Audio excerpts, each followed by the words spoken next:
Mister రాజా, Nandini bipolar డిజార్డర్తో బాధపడుతుంది. Bipolar disorder? Yes.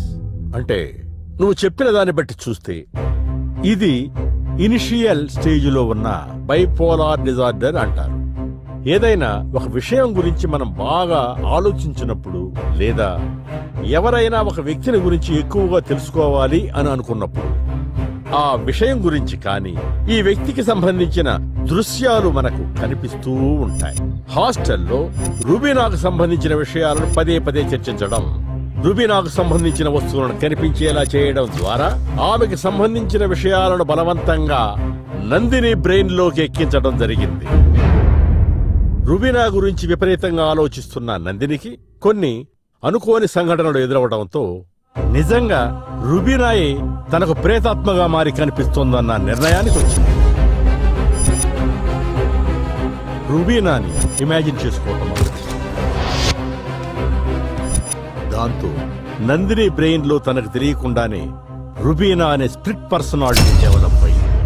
ఇలా mental గా వీక్ గా ఉన్న నందినికి ఆడియో బుక్స్ వింటూ పడుకునే అలవాటుని ఆసరాగా తీసుకుని బాగా ఆదమరిచి నిద్రపోతున్న సమయంలో తన సబ్ కాన్షియస్ బ్రెయిన్ ని హిప్నటైజ్ చేయటం మొదలెట్టారు.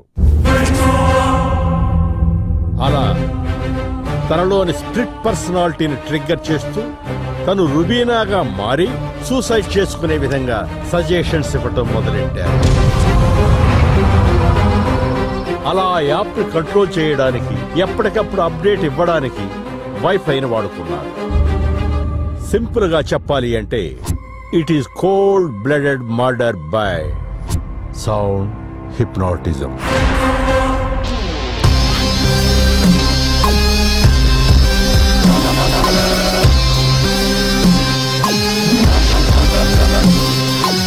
ఇదే విధంగా ఇంతకు ముందు ఇంట్లో చనిపోయిన లలితాంబిక పేరుతో రుబీనాని ఆత్మహత్య చేసుకోవడానికి ప్రేరేపించారు.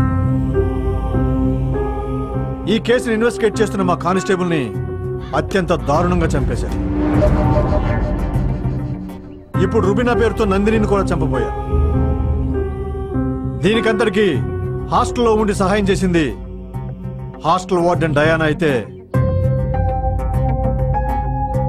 డబ్బు కోసం కక్కుర్తిపడి తన విజ్ఞానాన్ని ఉపయోగించింది అసిస్టెంట్ ప్రొఫెసర్ దేవదాస్. చూస్తారే, తీసుకెళ్ళండి. దీని వెనక ఇంకెవరు ఉన్నారు సార్? హోమ్ మినిస్టర్ జ్యోతి ప్రసాద్ వర్మ.